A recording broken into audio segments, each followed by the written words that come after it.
Odd Conduit Media. What's it gonna be? You are now listening to the High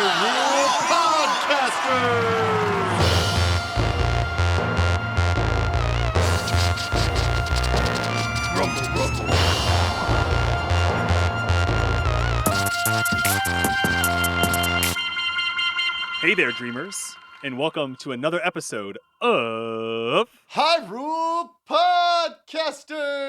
Wait a second, this isn't an episode of Hyrule Podcasters. This is not a high.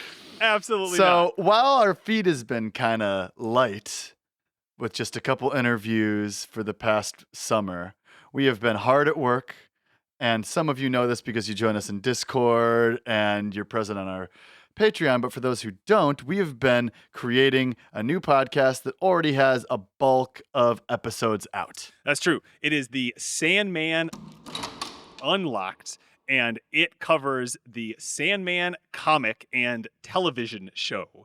So we have both read-along episodes where we are starting with issue 1 of Neil Gaiman's Sandman that originally came out in 1988. And it is 76 issues long, and we are going through each issue one by one and talking about all of the amazing things. It's absolutely fantastic. I don't know if any of you have read these comics, but I'm reading them for the first time, and I'm reading them along with Ben and his two very expert co-hosts. I'm a producer on the show. You'll hear me come in every now and then, but it's mostly the three of them. And they all three know so much about this comic, and it's such a great way to get into it for the first time. Now, if you only want to watch the show because you don't have time to read a comic or you can't afford the books or whatever it may be, I highly recommend that you also listen to Every Other Week, where we break down the Netflix series of Neil Gaiman's Sandman. That's right. So we have 3 episodes in the can already, going over episodes 1, 2, and 3 of Netflix's The Sandman. And it's the same set of people. Patrick's producing. I'm there co-hosting along with Ashley Mowers and Sean Dotson. Ashley is a theologian and just brings so much background with her to all of this. Sean essentially has a PhD in English literature with a focus in comics, and the amount of information that they know is absolutely absurd. So if you're really looking to be back in a college dorm room watching television show or reading some literature and just nerding out, then this is the podcast for you. It's absolutely fantastic. And I gotta say, I know that there's a bunch of new fantasy series and so much going on Disney Plus and Marvel and Star Wars and all that. But this Netflix show, Sandman, is fantastic. Neil Gaiman is right there. He's working on it with them. It's the creator of the comic, helping make a totally fantastic television show. You can binge it all, or you can watch it as we're doing one episode every other week and just dissecting the crap out of it. Yeah, so what you have now is Season 2, Episode 1, which covers the TV breakdown of Chapter 1 of Neil Gaiman's The Sandman on Netflix. Which is a very accessible show. Again, I highly recommend y'all listen to it. You like Zelda, so you like stories, you like adventure. This isn't one of those shows where everything's solved with a choreographed fight scene.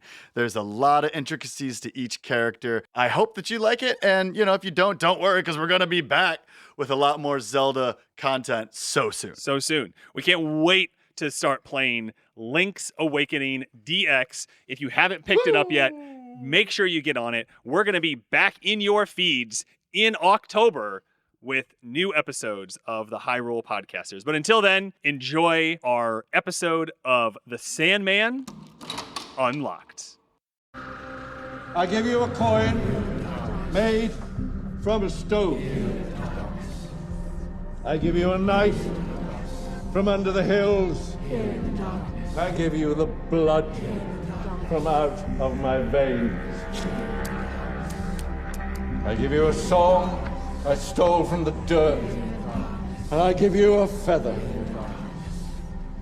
pulled from an angel's wing for you to lift up into the heavens. The Sandman Unlocked.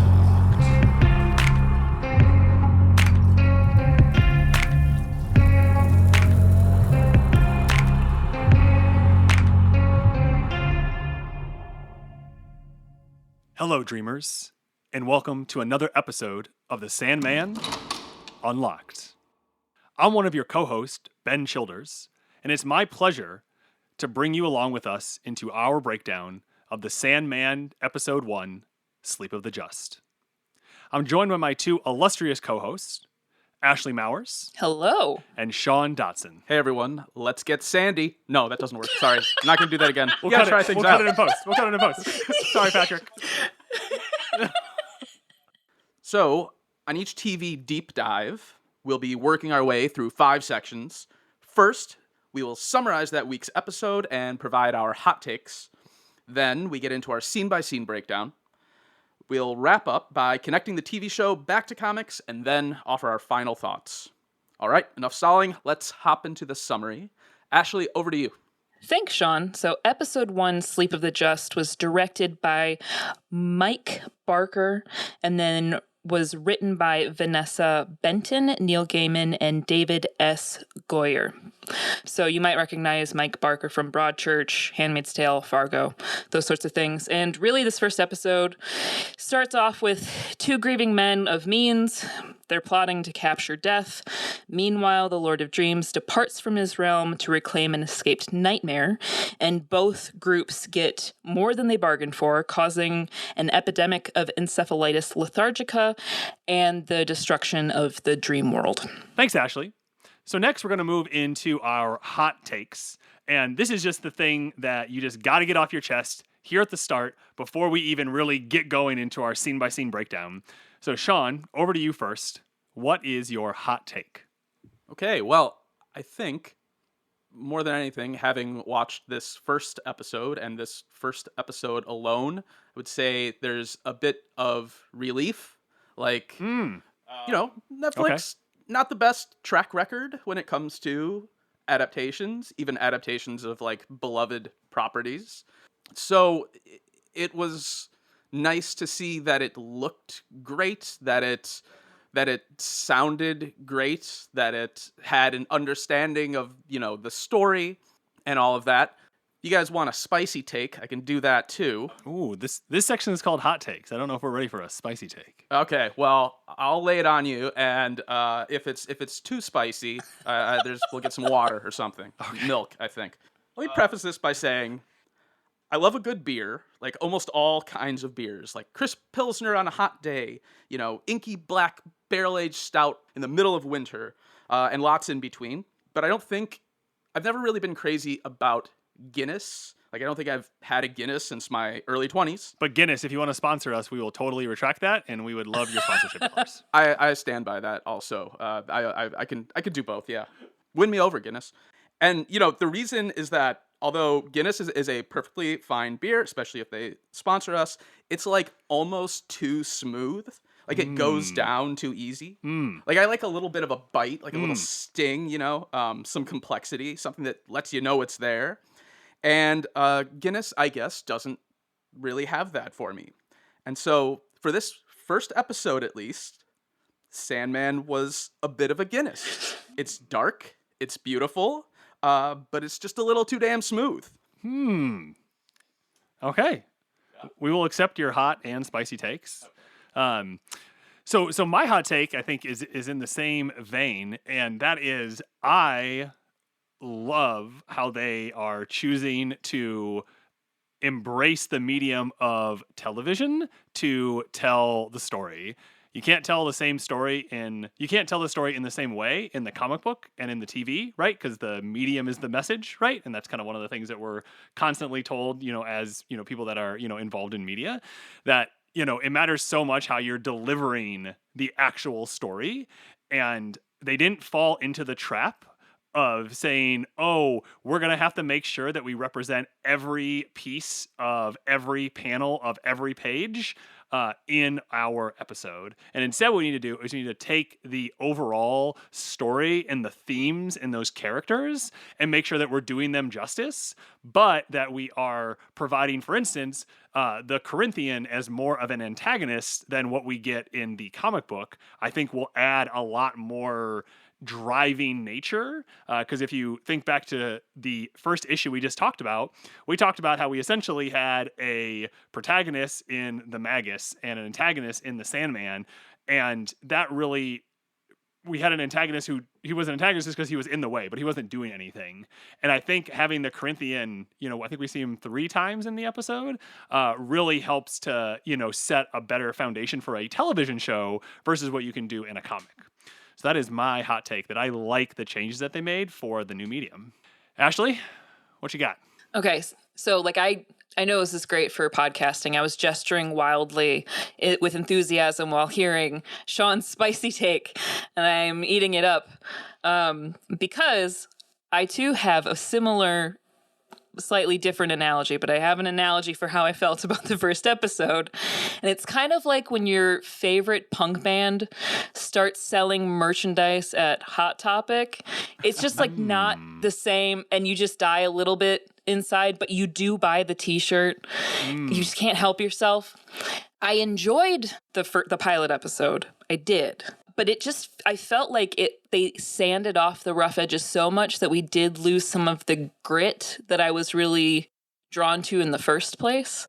For example, I don't really believe Alex's storyline anymore. He's just kind of lost on me. And the initial introduction of Tom Sturridge as Morpheus gave me a little bit of Robert Pattinson, Edward Cullen vibes, and I was getting frustrated about it. Beautifully lit, and that's not code for that's the only thing that's good about it, and I'm trying to find something nice to say. It is beautifully lit. I think that the way that they've made things actually physically darker in the spaces and then key lit certain spots to highlight and draw reference to panels in the comic were very well done. But there were just certain smoothings of the timeline that I was like, I don't think that was necessary. We've got something like Stranger Things already where we're in the 80s. Why did they have to push the timeline forward just to make it more recognizable to a modern audience? I didn't think it was necessary. But that's my spicy hot take. Not exactly a flaming hot Cheeto, but maybe a nacho cheese. And definitely not Taki's level of spicy yet either, right? Oh, no, I could never get into Takis. Just a mouthfeel issue, really. Definitely. All right, so with those hot takes out of the way, we're going to jump into our scene-by-scene breakdown. So since this is the first episode, essentially I am going to prompt each scene. And so I've taken the episode and I have whittled it down to 6 overall scenes. I'll give a recap of what happened during that scene in the television show, and then we will open it up for general discussion. Scene 1. We start with a voiceover from Dream, letting us know he is the king of dreams and nightmares. The shot follows a flying raven as it winds its way through the dreaming and to the Sandman. He is gathering his tools as he is about to pursue a rogue nightmare. At the same time, John Hathaway arrives at the residence of the Magus, or Roderick Burgess, in Witchcross, England. He brings the Magdalene Grimoire, a book of spells, so that the Magus can use it to capture death. We then see a dual shot of Burgess casting the spell and the Sandman confronting his escaped nightmare, the Corinthian. Weak from his travels, the Sandman is captured. See, now I'm wondering about this Twilight connection that Ashley mentioned.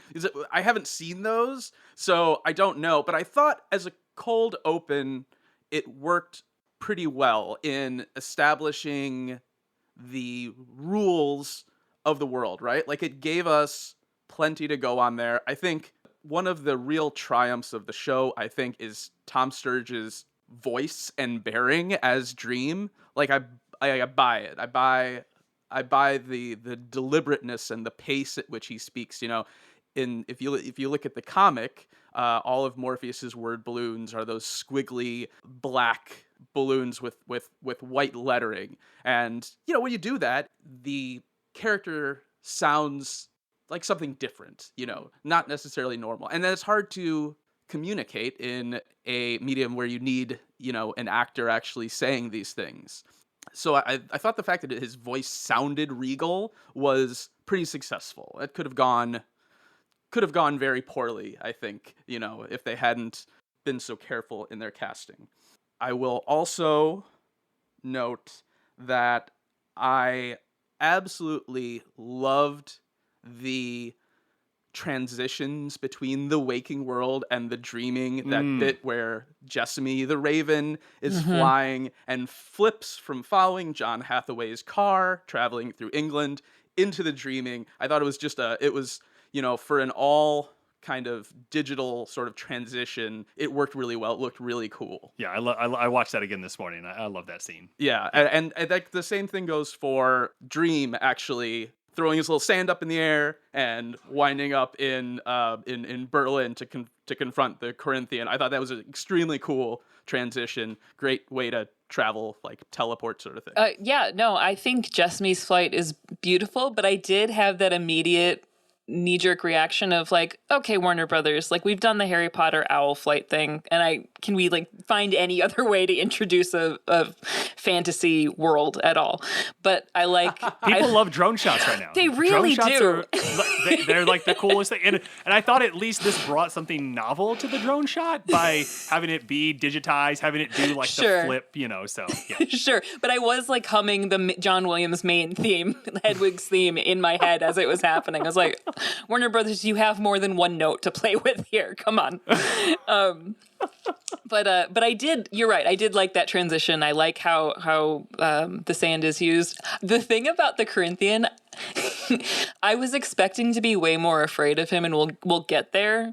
But I really liked the interaction we had between the Corinthian and Morpheus in that sort of immediate fear he has when he realizes who's coming for him. I thought that was really well acted. I wasn't certain at first how that dynamic was going to play once I realized, oh, the Corinthian's already out. Got it. But seeing that fear play out in his voice and in his face, even though we can't see any emotion. He can't communicate any emotion through his eyes. You don't understand how hard that is for an actor to not have that vehicle, that tool. That's a good point. Yeah, that's a good point. So to be able to communicate that in every other way possible, I thought he did an excellent job. So a scene that I wasn't certain about at first really was really well done.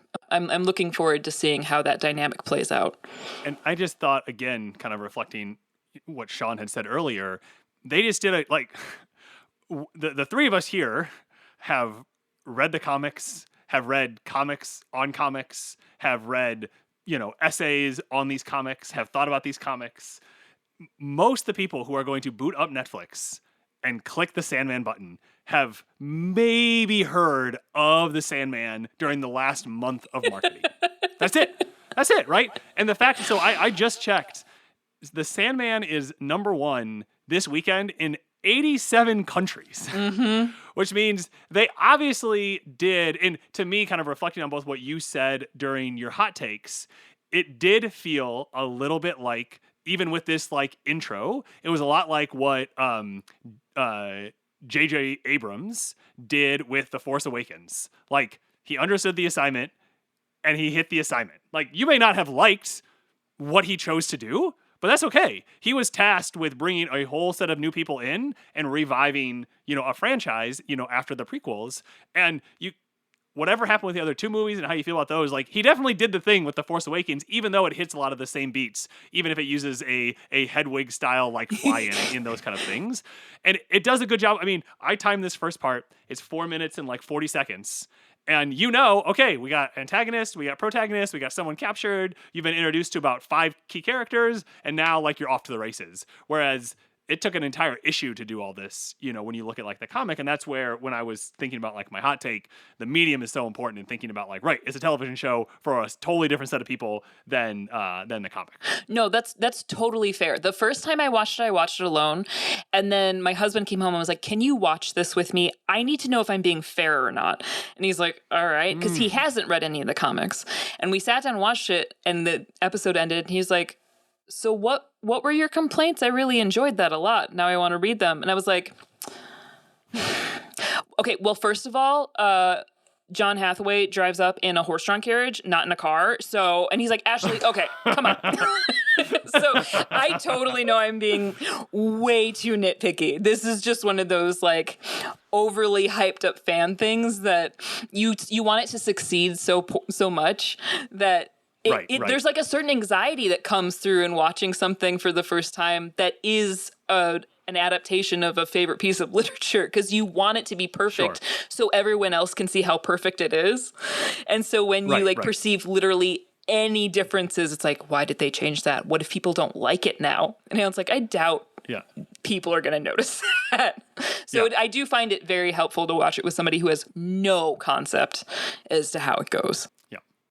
Sean, last thoughts on this scene, and then we'll move on to the next one. One other thing I liked is in that opening segment, just seeing some residents of the dreaming, seeing people who, seeing those little flashes of what this world contains, and just them kind of flexing their muscle and showing how vast and imaginative it can be.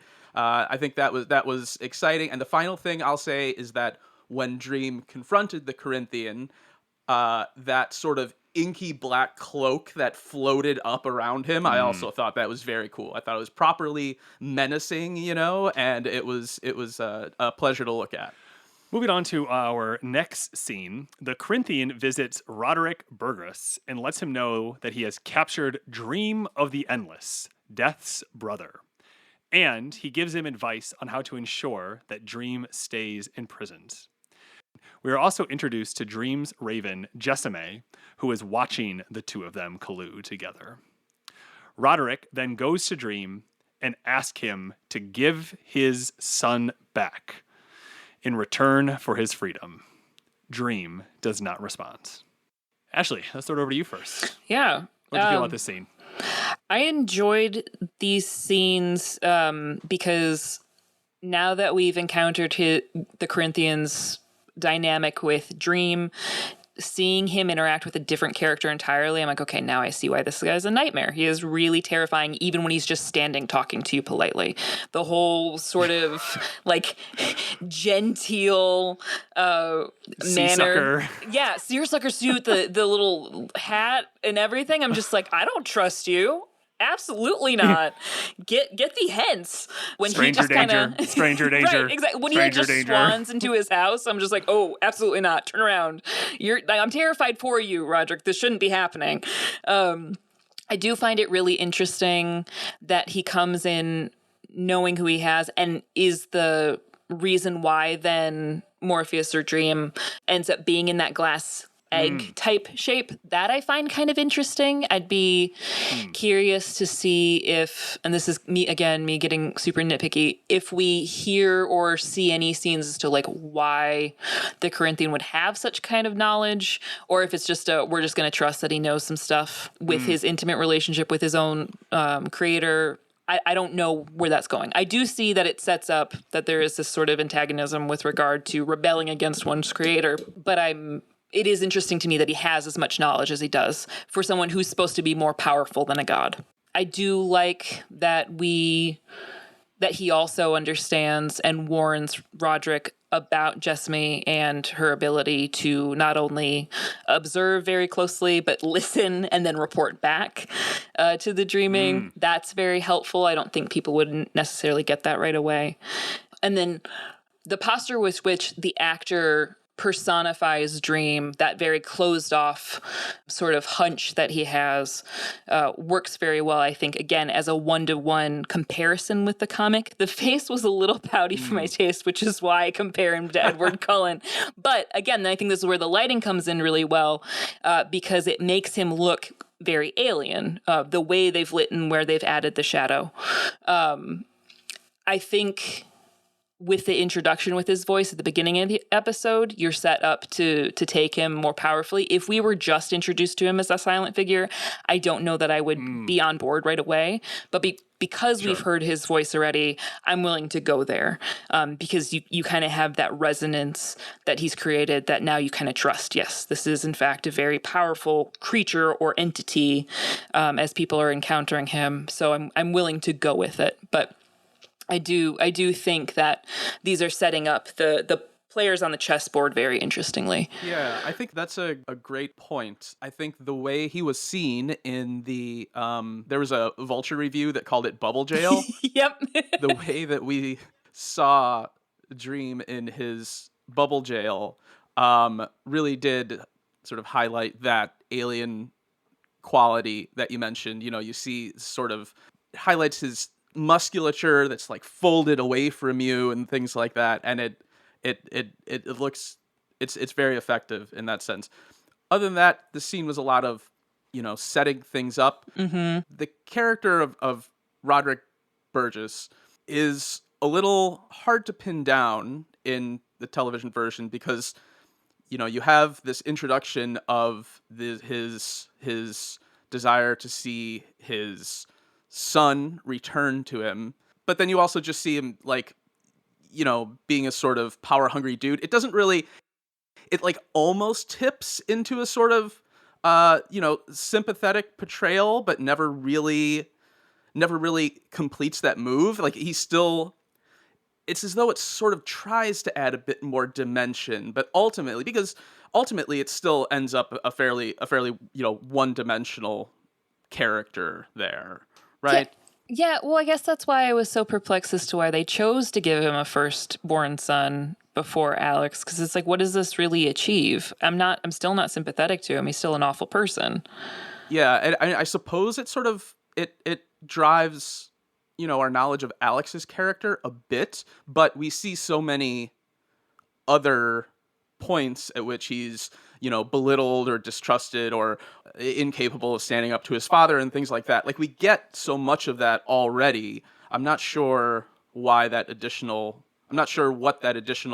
element really achieves there.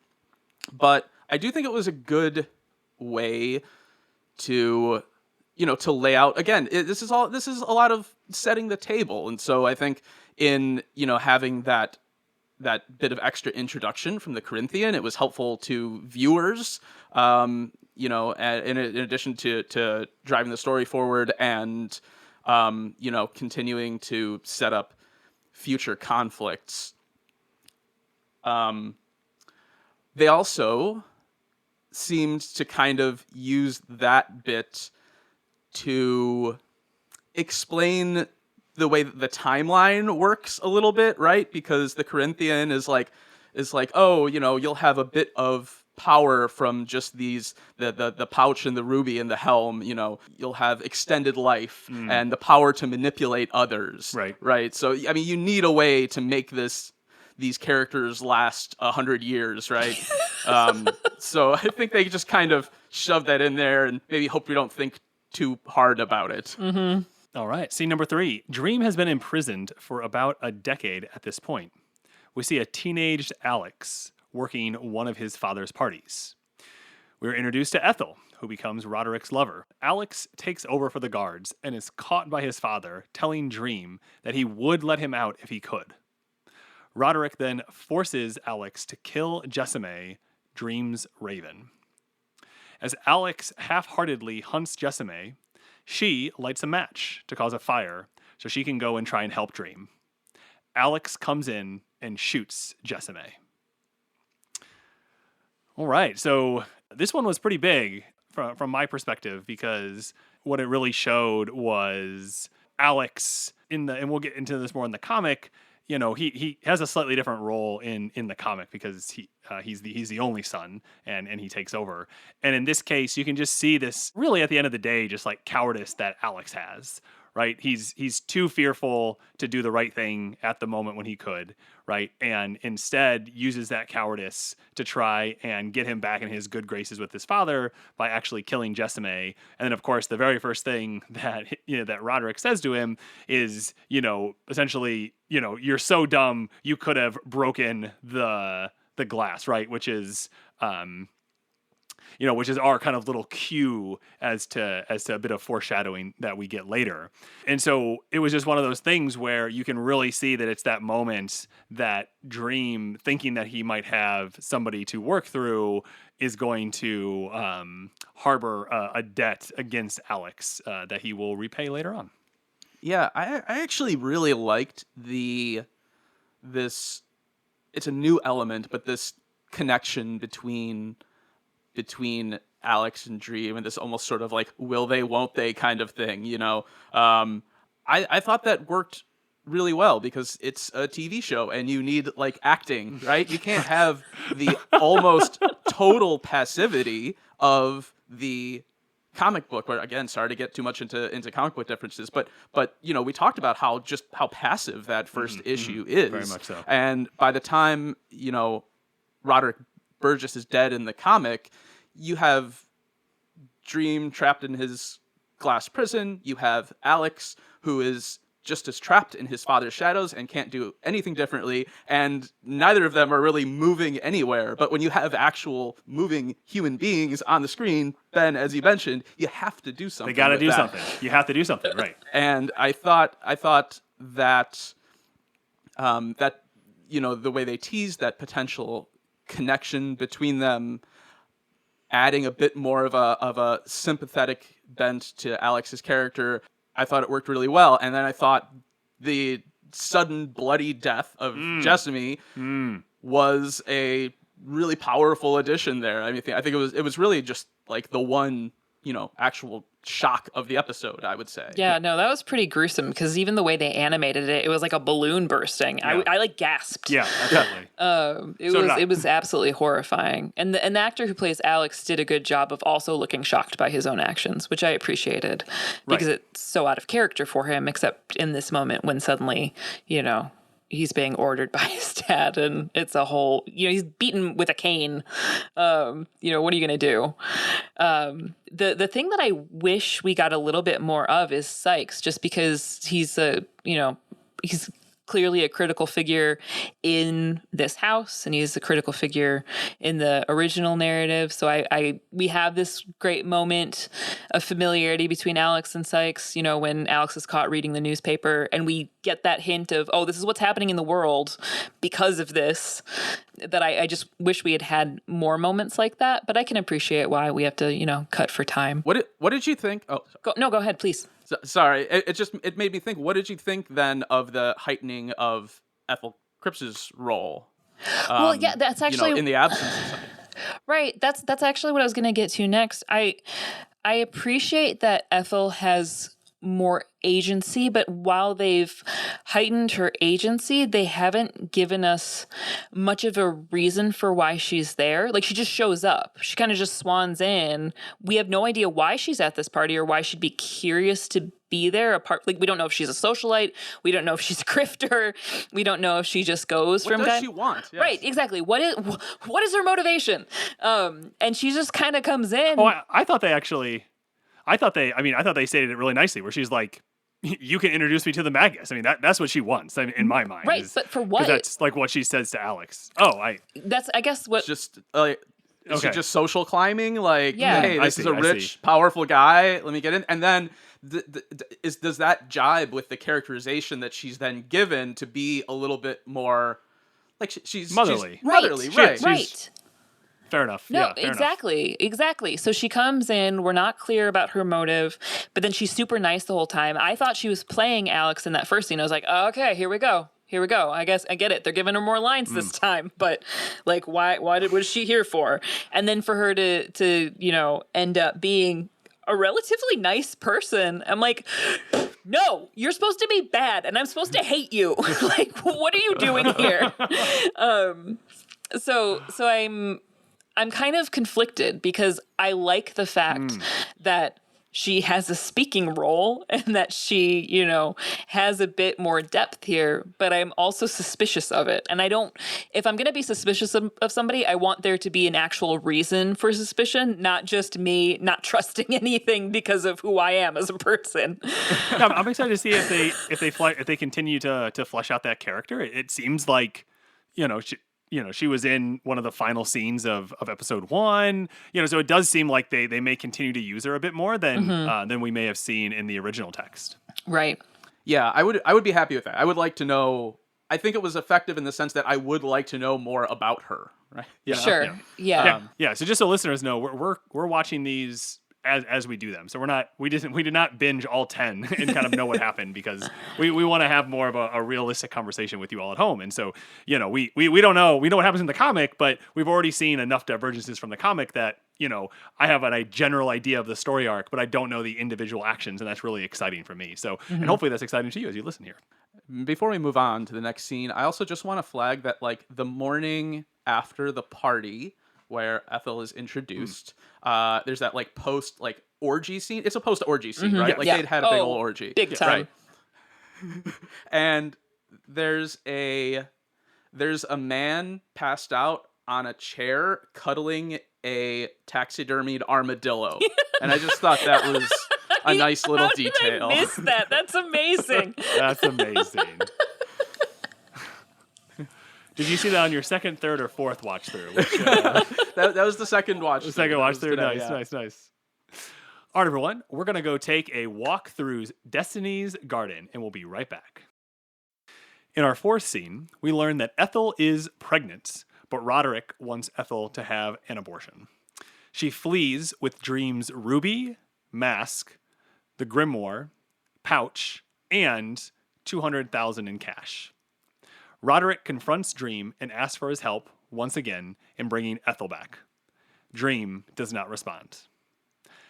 Alex attempts to comfort his father, which causes Roderick to berate and attack Alex once again.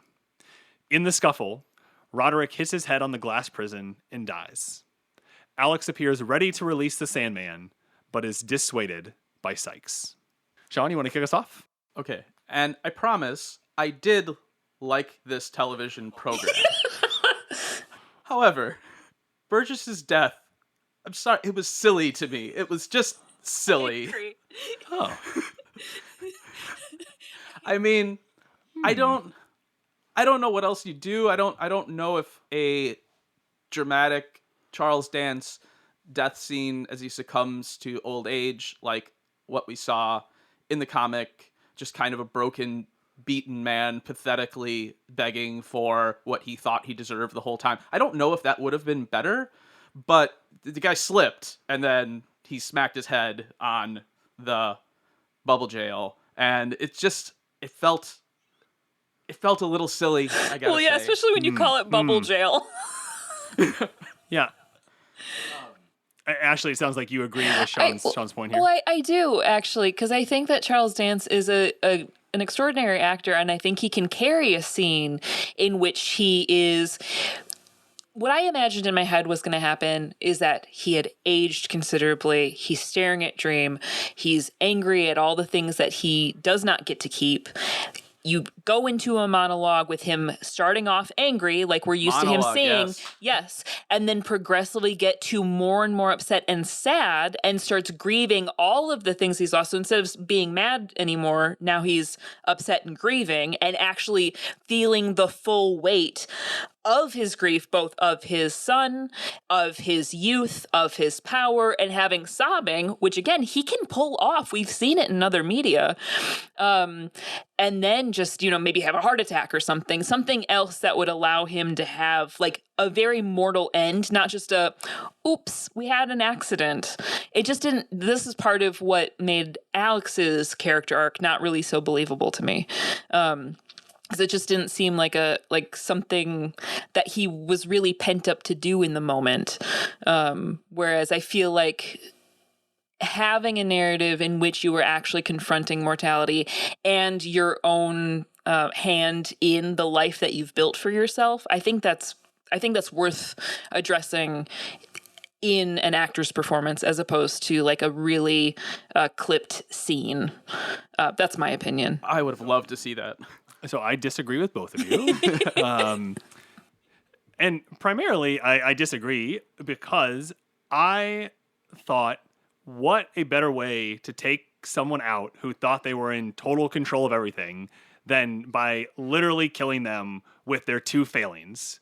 Failing number one is how he decided to treat Alex and bringing him up. And number two was capturing Dream.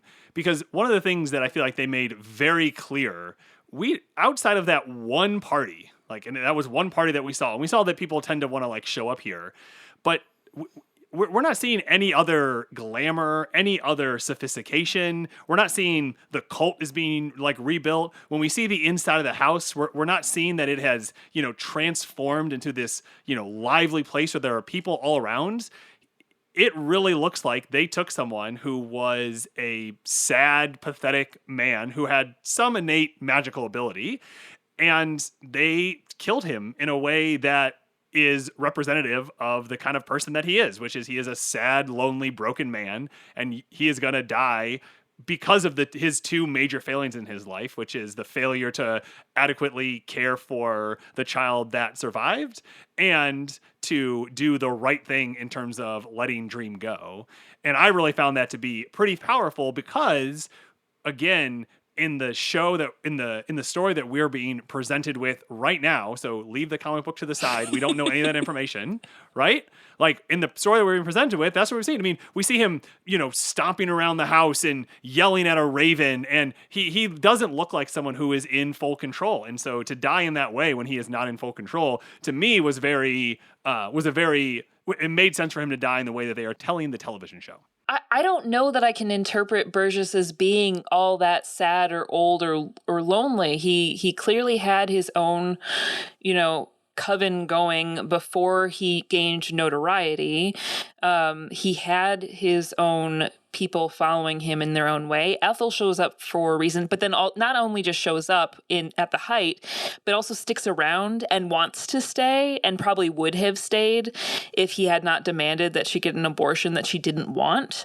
So there's something to him he's got to have some sort of gravitas or charm or something that keeps people around. Like even people who are, powerful in their own way, people do get tired of them over time if they realize they're not going to be able to wrest the power that they see in somebody or that they have in control for themselves. So I believe, or at least the Burgess that I think was presented to the audience here, divorced of the comic book, is more powerful than maybe he feels in this moment or this scene depicts. So I don't know, Sean, you were about to say something.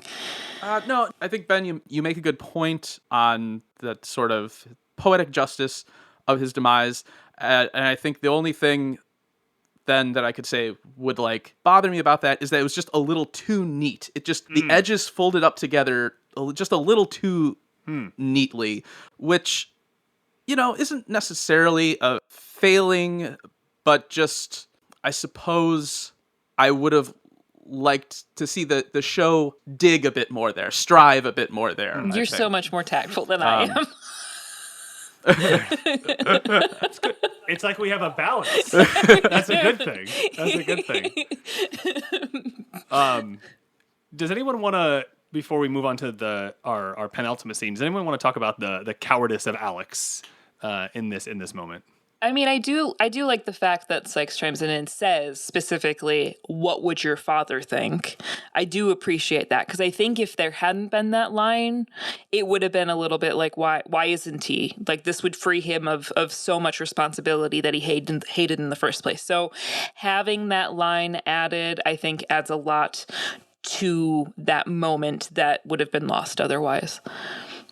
Yeah, I mean, I do think I liked his sort of journey as a character, and a lot of what the show did was shading in Alex and making him a bit more than just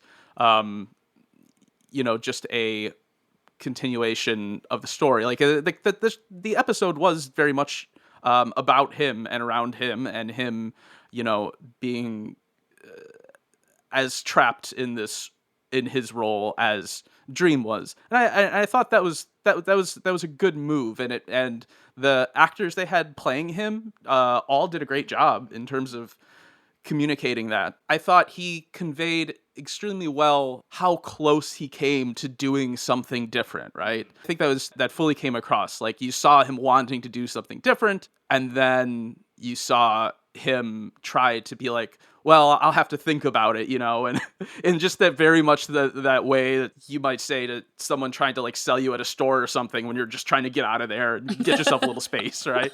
Like that was, that was a maybe that was really a no, I think. Definitely. Excellent.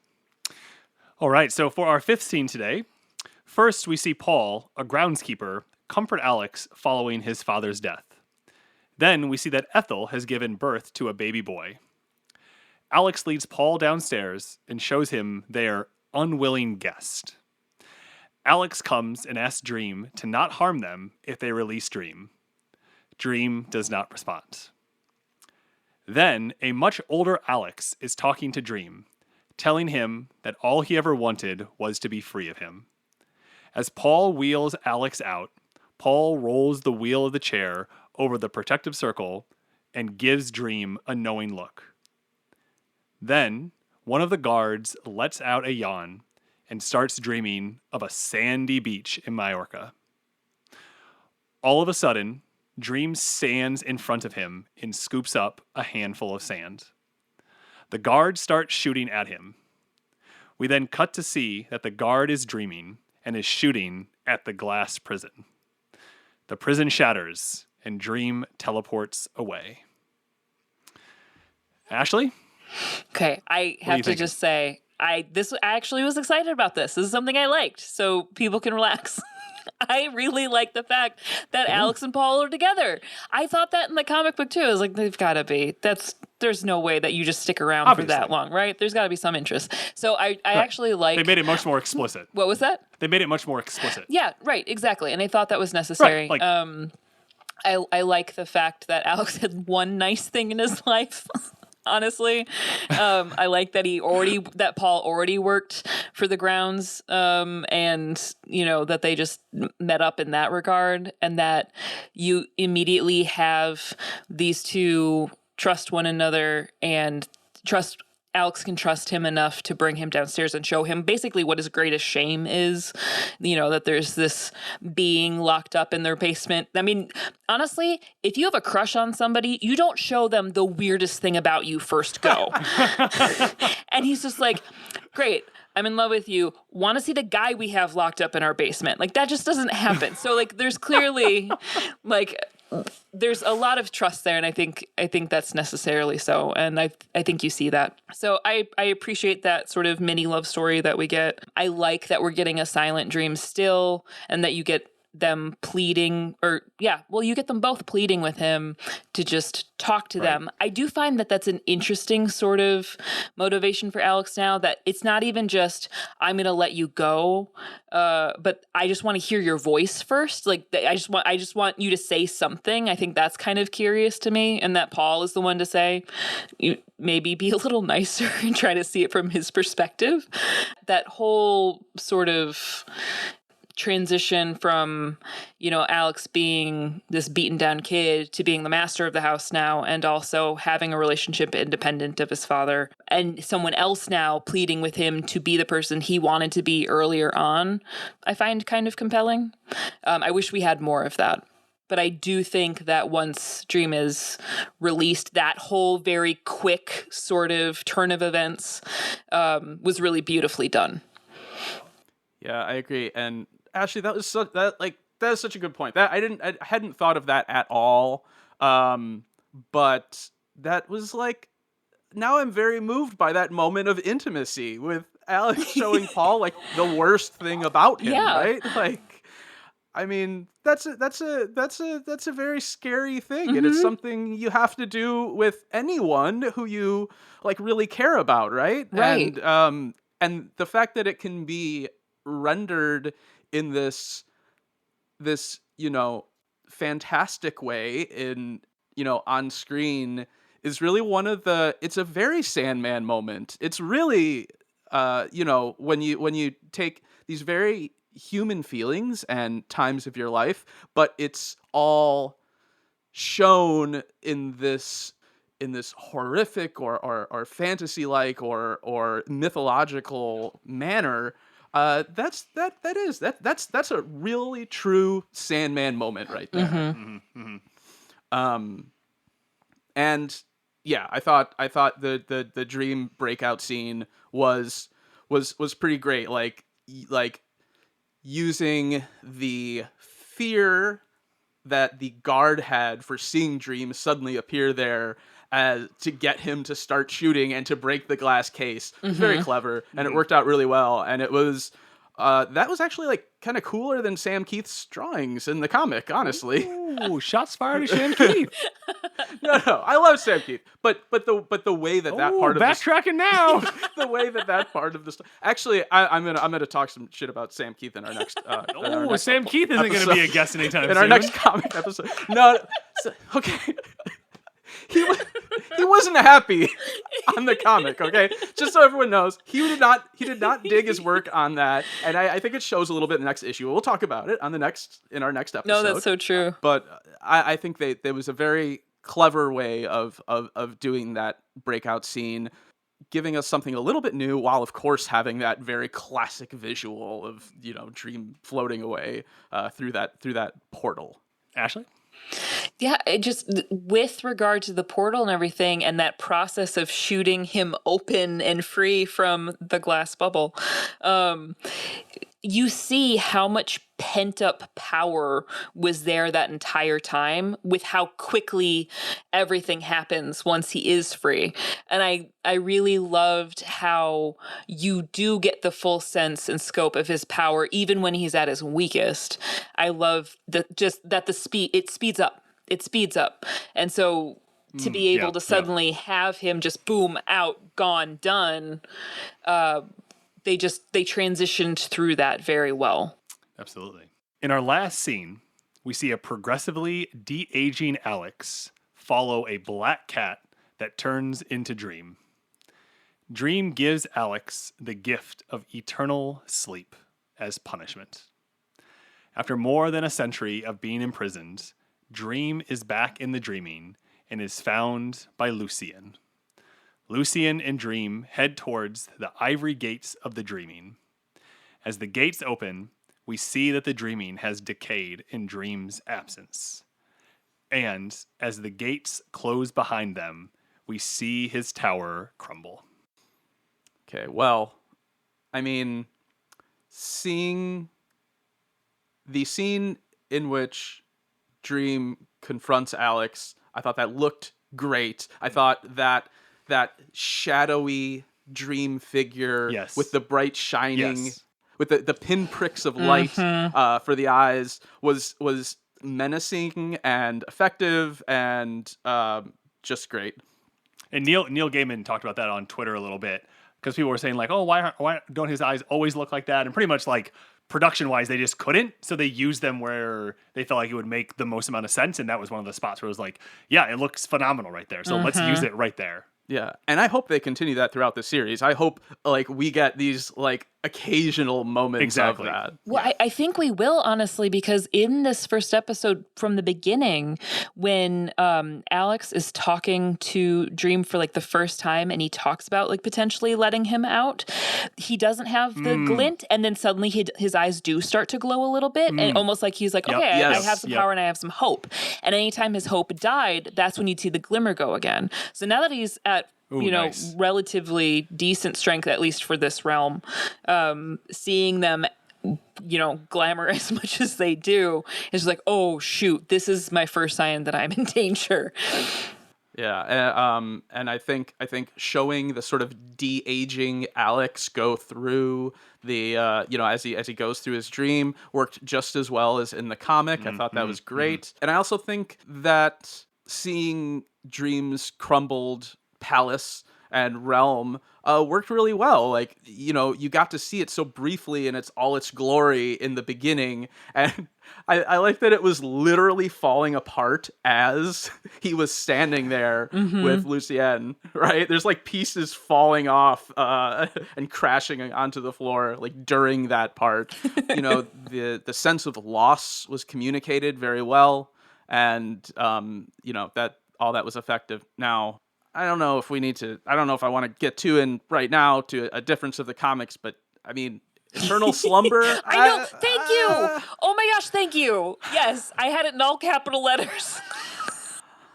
It's like, so he takes a nap. I mean, because this whole time, this omnipotent being has been imprisoned and forced to hold back, and you wonder, what is this being as old as the universe going to do when somebody does this kind of thing to him? Like, what does that kind of vengeance look like? And it looks like a coma, and it's just.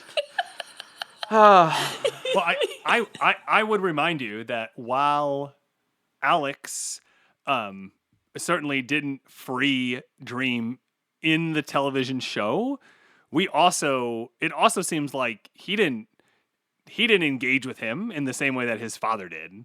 He wasn't continually asking for things. He wasn't asking for power and for wealth and all those kind of things. He just wanted it. He wanted Dream to no longer be a prisoner, but he didn't want to have to make that hard decision. And so he got a coward's gift instead of getting someone that might have, you know, done actual malicious things to Dream outside of killing Jessame and not freeing him. And so I do think that unlike what I think all three of us are alluding to, which we'll get into in the next section, I guarantee it, is that there is a difference there, and that he is a much different actor than how he engages with Dream, and I think that plays into part of it, because even the line delivery that he says there, where he essentially tells him, you know, then your gift will be eternal slumber. It does seem that Dream in that moment does seem to pity him. And the fact that he has seen him as that teenage self, right, and not as like the older self, I think there is something there that can be pulled out. Although I think we were all a bit disappointed that we didn't get a bunch of grotesque horror to end the episode as well. Ashley, in all caps, anything you'd like to expound on? Yeah, I thought they did the initial sort of approach to Dream in that throne room area. They did that really well. My favorite part of this section of scenes, though, is when Dream ends up in his own realm and his eyes open and he sees Lucienne for the first time, and he just kind of grins like he's like home and says, Lucienne. I melted. I was like, okay, Tom Sturridge, you can be Morpheus any day. Like, I don't mind so much now. You're okay. You're okay in my book. You can keep doing this. But just that familiarity and seeing him relaxed for the first time is like, oh, thank God. Finally, he gets to have his own happy moment. So I thought that reunion was really pretty, just really beautiful. And how impressive are those gates? Like, you see how large they are in a comic book panel, but then to see them to scale, and with the way that they kind of warped the aspect ratio as they were walking through them was incredible. Just incredibly done, because it does make it seem entirely ethereal as they're walking through, and you see it kind of warp on the edges of the frame. Just really, really well done. Yeah, I would love to see those like laid out all as a diagram, like every carving and things like that. Just know exactly what was on there. Oh, absolutely. I was like trying to pause and look at various things. I know you see his helm at one point. You see a face that looks like it was drawn by one of the other original artists, but it was hard to pinpoint everything. So even though they aren't super keen on having visitors, we're going to go check in with Desire and see what's going on over in their realm. So next, we're going to take the TV show and see how it interprets the original comic. If you've never read the comic, no worries. We'll be sure to explain our references thoroughly. And, of course, you can find our read-along episodes in this very feed. Ashley, over to you.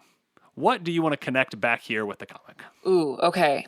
So one of the first things I want to connect back to the comic is this reinterpretation of Witch Cross and Roderick Burgess as a character overall. In the television show, we see a very thin, gaunt man. He walks with a cane. He has lost a firstborn son, and he's clearly motivated by that grief. He has a much younger son, and Alex, and he is connected at some point with Dr. John Hathaway, who we're told in the episode he is just found out has been killed. His destroyer went down and all is lost. The reason I kind of want to focus on this pair in particular is because in the comic book, Roderick Burgess doesn't have another son apart from Alex. So it does change the dynamic quite a bit. Also, the way that Roderick is depicted, drawn in the comic, he's much more of a bruiser. He's looks more youthful. He's got a bald head, but it looks more like it's been shaved as opposed to just naturally aging. He's a big bad wolf, right? Right, exactly. He's big, he's leering, he's got these large features. He looks like he'll devour you if you show any weakness. Right, exactly. This looks like somebody who is constantly power hungry in every way possible, in his physique, in his intellect, in this sort of metaphysical power that he's gained over time. He looks like somebody that you would want protecting you, that you would want to be on the right side of at all times. So it makes sense that he has a following, not just by money alone, but by everything he's been able to amass in his own personality and by his own charm. And he is charming because you see him with a really young Ethel, and he's just this imposing figure. So it makes sense that he would be able to bully somebody like Dr. John Hathaway into hearing him out for the first time. The other thing that I just didn't quite find believable with Dr. Hathaway is he's told that his son has died that same day, but we don't see a ton of grief from him. He's just kind of like, yeah, his destroyer went down. So that thing that we were talking about at the museum, and I don't get the same sense of desperation from him. I get more awe and wonder from him in the episode, whereas in the comic book, I feel like you get more grief and desperation because he is putting his life on the line. He's putting his career on the line in the comic book to the point where he ends up taking his own life out of just shock and embarrassment and shame. And he tries to right his wrong by writing down everything that happened and telling people where to go and where to find the Maudlin Grimoire. And then we see that through his own magical prowess, Roderick is able to burn that letter up before it can be used as evidence against him. So you see all this other power that he has that he doesn't need the Maudlin Grimoire to actually enact. You see how imposing he is. You don't question or wonder why anybody would surround themselves around him. And he's known in the press as the Demon King. And you believe it because we have all this evidence for this claim and for this title. Whereas in the show, you just see a rich guy. Like that's all we know about him is he's a rich guy who lost a son. And so great. So he used his money and his estate to create this, realm for himself, but without his money and his estate, he probably wouldn't have gained much. That's my opinion in the crossover. So I'm a little more pro comic book Burgess because he seems scarier to me. Whereas in the television show, it just feels like a rich white guy that wasn't told no when he should have been. Like that's just my opinion. Sean, what's your opinion? Come to the dark side. No, I agree with that. I mean, and Charles Dance's show, it's like they wanted Tywin Lannister Charles Dance, but they didn't give the writing wasn't there to convey that because that is the quality he had in Game of Thrones, right? Like he was a manipulative, charismatic, successful bully in that show. But those same character moments that made that possible in Game of Thrones weren't there in this episode of Sandman. And of course, we talked in our read-along episode about how heartbreaking it was to see John Hathaway's attempt to right his wrongs, go up in flames as the last things he saw before he took his own life. Mm-hmm. And missing that does make me very sad that we didn't get to see that. Yeah, Ashley even picked John Hathaway as her favorite non-Morpheus character in a read-along episode. So listen to that if you want to hear more. But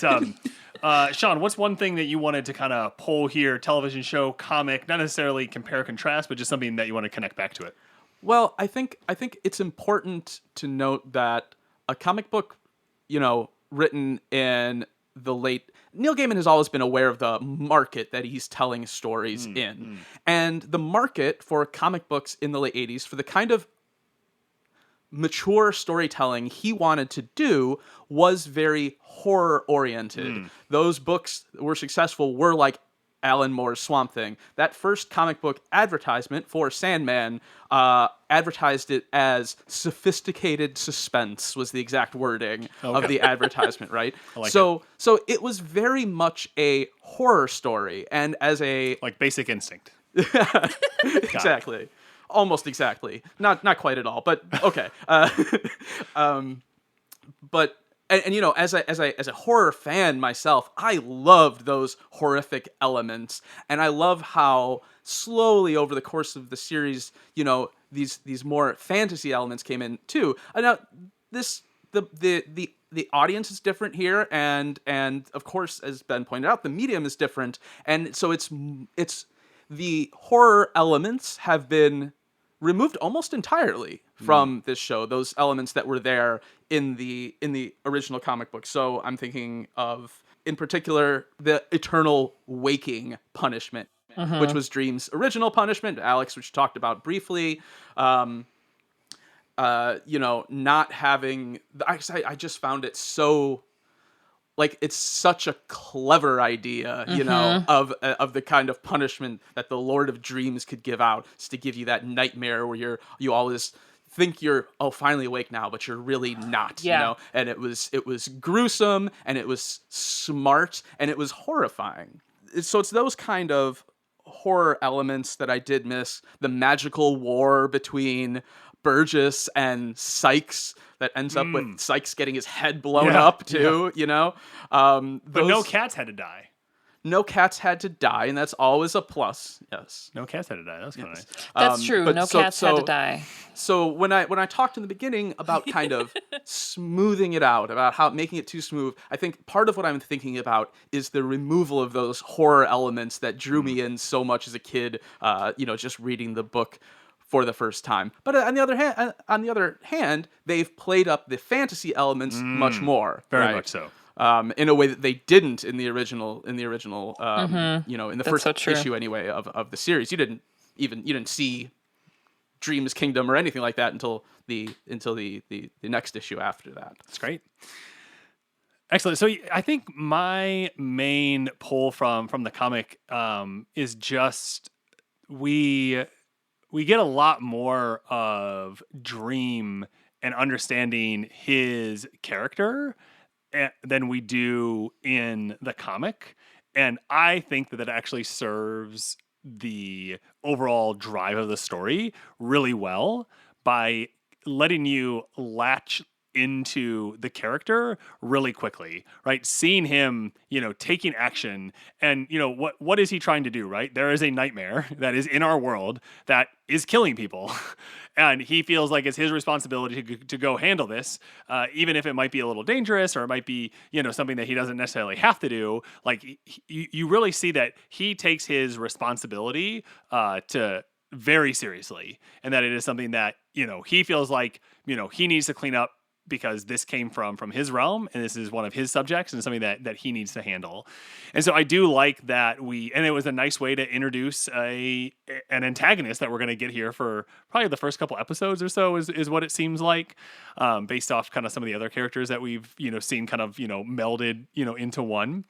And so that was one of the things that, I really felt like, they had a chance to take a look at what was driving the character forward, and they decided, we could give it a bit more drive and we could give it a bit more substance and structure. So that way, if you read the comic after that first one, that he's been gone for a while, that his kingdom is falling and that he has to get his items, but he just talks about that he was weak from a thing that he didn't necessarily have to do. and that, it was something that took a lot of energy out of him, but he really didn't have to do it. And I like seeing that instead it's like, oh no, he felt like he had to do this, because I feel like one of the things that you really get from the comic book is that he takes his responsibilities, as I said, very seriously. And so seeing him do that in this it is the driving action that gets him captured, was him doing his job. Right. And I do think that adds a level of sophistication to the start of the story that I'll be interested to see how this plays out and how they end up really dealing with the Corinthian. So Yeah, I agree with that. I mean, it's definitely true to Dream's character and nicely established like early on. It's interesting how they threaded the needle with the removal of that element of like, him in the comic, as you mentioned, he was captured because he was weakened from this long, arduous journey. We didn't find out what it was for several decades, actually. I actually don't know what it was. So let's keep it that. Yeah. If we get to Sandman Overture, we'll find out. Okay, got it. But that was a return to the character in the world that I think was published. Well, I don't remember what year it was published, but it was recently in the back half of the 2010s. But in this one, you have to ask a little bit like, well, if this is a being beyond gods, how was he captured so easily? And I think the only real gesture they kind of made towards that was Lucienne saying at the beginning, she said something like, dreams don't, that there's a vulnerability when traveling to the waking world, that regardless of how powerful Sandman is, that going to the waking world makes him vulnerable, which I think is an interesting thing to have too, it does give you a little more of a storytelling tool. It gives you an opportunity to up the stakes a bit when as we get further on into the series. If he's not quite as omnipotent in the waking world in the television show as he is in the comic series. Right, though Lucian also says nightmares thrive in the waking world, which is an interesting sort of dualism that's been created then, kind of equaling the playing field in a weird way between Dream and the Corinthian that I wasn't expecting. Yeah, I mean, not in any way that the Corinthian doesn't seem like the Corinthian knows that he's toast as soon as he shows up. So obviously no issue for him there, but that act and what's happening definitely helps drive some story here. Mm-hmm. The moment that we finally, this is nothing deep, this is just an observation I had and an errant, unbidden thought while I was watching it. When we finally see the Corinthian, what's in the Corinthian's eye sockets, they looked like little toddler mouths to me, and I just wanted to feed them baby carrots. Just like, oh, you look hungry. Here you go. Here's a snack. He'd probably reach out very quickly and just bite your finger off, so... Just as long as he doesn't reach for my eyes, I'm fine. I think that actually lends us really nicely into our last section here, which is a wrap up and final thought. So we'll kind of go around the horn here, starting with Sean. Last thought that you had on this episode, Sleep of the Just for the Sandman. I was prepared to think of this show in my head as, so I had a friend who absolutely loved those syndicated science fiction TV shows that you'd see if you turn on the TV like at like 2 p.m. on a Saturday on like USA Network or like the Sci-Fi Channel or something. Like those like cheaply made series that might have some really amazing moments and might have some like a bunch of like really silly, dumb moments. And he loved them to the point, his name is Brian, he loved them to the point that we called those shows Brian's Fiction or Bri-Fi, because they were just absolutely for him. And I was prepared, if I needed to think of this show like that. Like a Bri-Fi. Like Bri-Fi, and try to appreciate it on that level, given the constraints on resources and, just what you could do working with Netflix and in the medium, and just kind of really dial down my expectations and try to find something to enjoy. And I don't think I had to do that. I think I can engage with it on its own terms, and I think I can genuinely enjoy it. So that made me feel good. And it also gives me license to criticize it when I feel like I need to. So I'll be happy to continue doing that. And but there's enough to enjoy that I feel like I can critique it as well. You can be critical of something while also thoroughly enjoying it. Like those aren't mutually exclusive. Ashley, over to you. Yeah, I'm cautiously optimistic. And my optimism primarily, honestly, comes from the level of acting that we're seeing. I think you can get a lot of shows that are beautifully directed and beautifully scripted, and then the acting just doesn't rise to the occasion.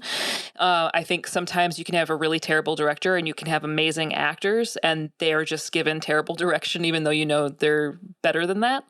And I think in this case, even though, as I've expressed thoroughly, that there are some choices that have been made either direction-wise or scripting-wise that I wouldn't have made myself, I think despite all of that, the actors are taking us on the ride just by the sheer force of their talent. And I think the fact that Tom Sturridge has been able to make Morpheus a believable character is an incredible feat, because he's such a difficult character to bring to life because he's not human. He doesn't have human goals or motivations or even rhetoric that is familiar to us. So I think that that's a really well done achievement. I think Boyd Holbrook as the Corinthian is doing an incredible job being menacing in the most charming way possible. Like, He's chewing it up. He's chewing the scenery up. With all 3 mouths, yeah. Because in the comic books, he's not somebody that you go and say like, "Yep, that's a charming guy. I want to keep seeing him on every page." All I want are scenes of the Corinthian now, and I hate that guy. And he's just doing such a good job. So I'm just incredibly impressed with that. And even people like Charles Dance playing a different kind of Burgess, though I didn't get to see the depth from him that I would have liked. I think what he was given, he carried well. So because we're getting all of these incredible cast members working together in scenes that give them a different kind of material than probably they're often handed, I'm excited to see them do more of what they do best. And that's, act. That's like almost the exact same thing that I say about Stranger Things. It's like, this show's pretty ridiculous, but damn, these kids are just so charming. Right. I could watch them all day. Like, Right, exactly. and it's sort of like that same thing. It's a thing that Netflix is very good at. It's just finding really good people you want to watch all the time. Mm-hmm. So I think for my last thing, so I actually was listening to another podcast that covers the Sandman. It's called Endless, a Sandman podcast. Great name. And one of the things that they talked about in this first episode is they talked about tarot, which is not something I'm super familiar with. I'm a little familiar with it because my friend Brian was here last week and was showing me his tarot cards. And they were talking about the Tower, and that the Tower card, it can symbolize the collapse of everything and the start of a brand new journey. And I thought the fact that they ended very explicitly by having the gates close and have his tower crumble is the last thing you see before he starts this next thing is definitely fitting into that. And again, I just thought that was a really astute observation from the folks, Lonnie and Alyssa, over at the Endless podcast. And I just really enjoyed that. And, not something that I have any familiarity with. And so kind of seeing how this can combine in a much bigger way. I'm also rereading the Lucifer comic by Mike Carey right now, and the tarot. And the tarot plays a really important role in driving that. And yes. So, just something that I just wanted to throw out there. And another great podcast that once you get done with ours, if you're looking for more, there's definitely some great stuff out there. So, well, I think that wraps it up for this week's episode. Thanks for listening to this episode of The Sandman Unlocked. And remember, never trust the storyteller. Only trust the story.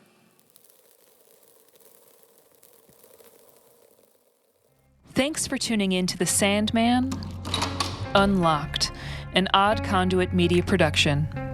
You can follow us on Twitter and Instagram at Sandman Unlocked. Join us on Discord as well.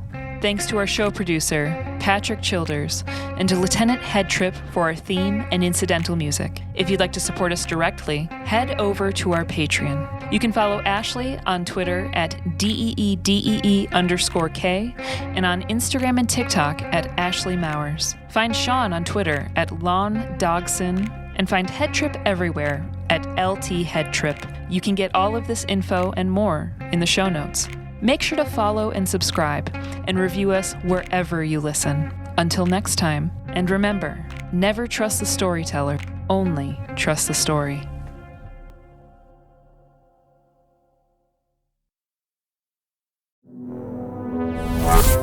Odd Conduit Media.